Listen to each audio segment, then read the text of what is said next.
The entire county watched the argument on the evening news. Some people insisted the homeowners association president was only enforcing the community rules. Others argued she had turned a private disagreement into a life-threatening emergency. But everyone agreed on one thing. The moment a steel chain wrapped around the entrance to Carson Hale's ranch, nobody expected the local fire chief to become the most important witness in the entire case. For nearly 30 years, Carson Hale had lived on the same Texas ranch his late father built with his own hands. He wasn't loud. He wasn't political. He wasn't the kind of man who argued with neighbors. At 66 years old, Carson spent most mornings repairing fences, checking livestock, and drinking coffee on his porch before sunrise. People in the county respected him because he believed in one simple rule. If you treat people fairly, they'll usually do the same. Unfortunately, his newest neighbor didn't believe that at all. Her name was Brenda Whitmore.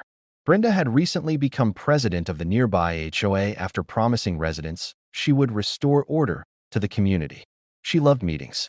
She loved citations. Most of all, she loved reminding everyone that she was in charge. The problem was Carson's ranch wasn't actually inside the HOA. His property had existed decades before the subdivision was built.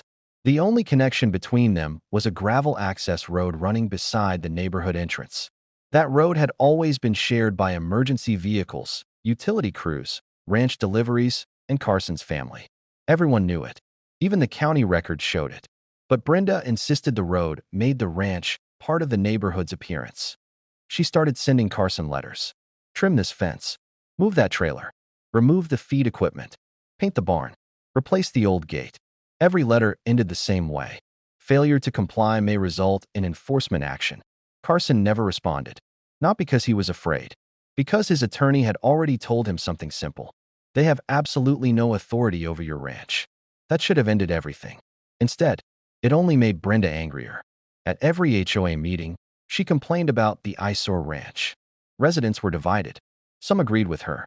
Others quietly reminded everyone the ranch had been there first. One elderly veteran even stood up during a meeting. "Ma'am," he said calmly, "that ranch isn't your property." Brenda smiled. It soon won't be a problem. Nobody understood what she meant. 3 weeks later, Carson woke before sunrise to meet a hay delivery. The truck never arrived. Instead, the driver called. "Mr. Hale, I can't get in." "What do you mean?" "Your gate's chained shut." Carson frowned. "My gate doesn't have a chain." "It does now." He grabbed his truck keys and drove toward the entrance. His stomach dropped. A brand new steel chain wrapped tightly around both sides of the ranch gate. A heavy commercial padlock held everything together. Bolted to the chain was a bright yellow notice.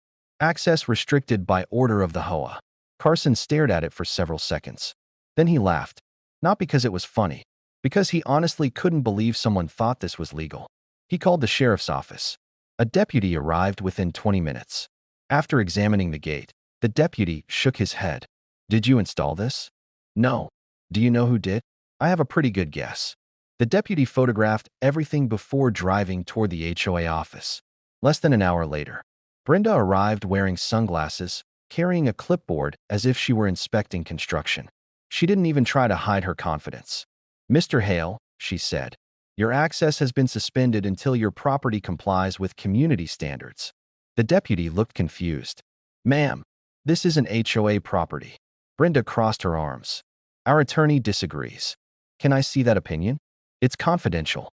The deputy sighed. "I'd strongly recommend removing this lock." Brenda smiled. "We're not removing anything." Then she walked away.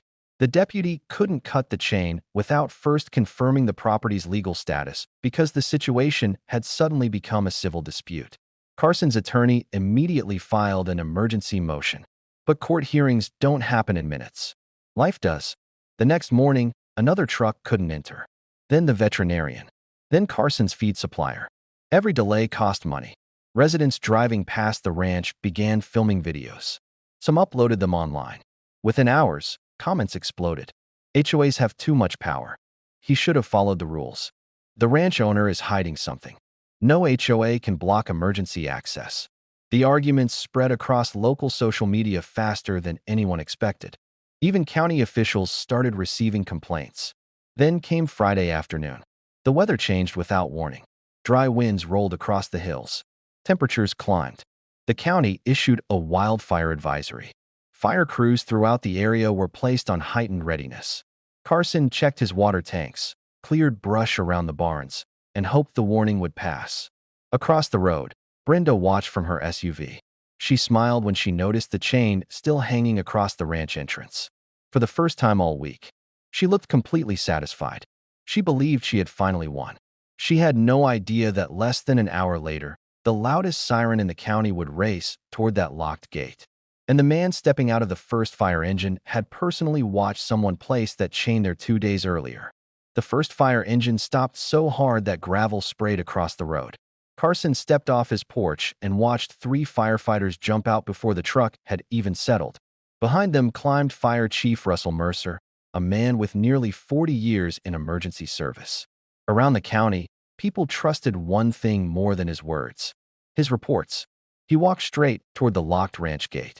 For a few seconds, nobody spoke.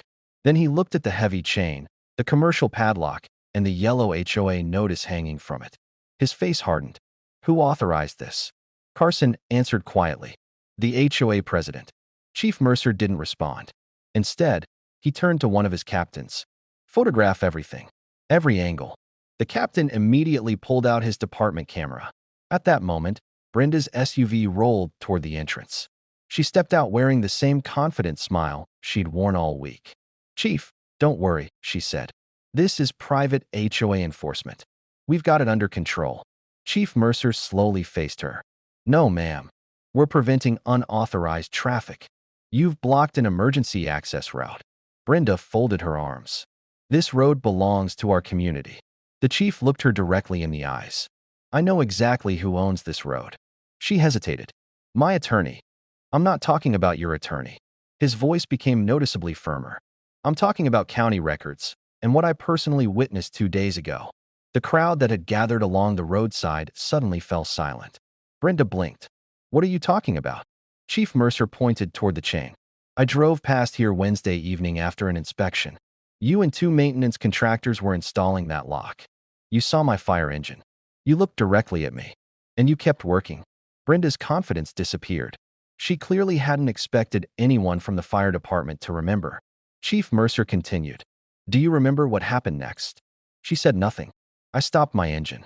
I asked if emergency vehicles would still have unrestricted access. You told me the chain would only stay up until the ranch owner learned his lesson.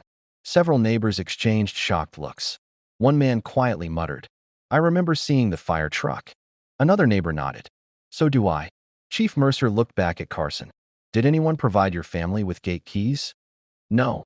Did emergency services receive keys? No. The chief took a slow breath.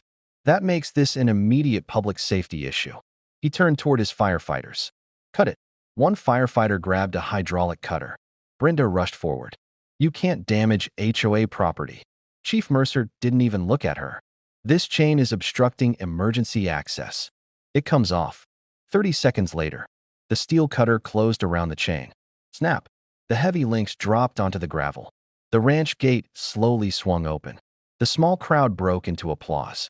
But Chief Mercer wasn't finished.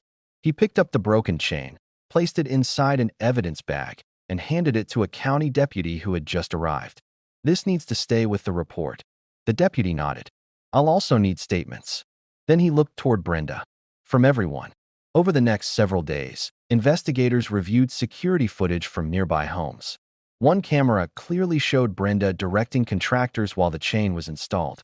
Another captured residents questioning whether emergency vehicles would still get through.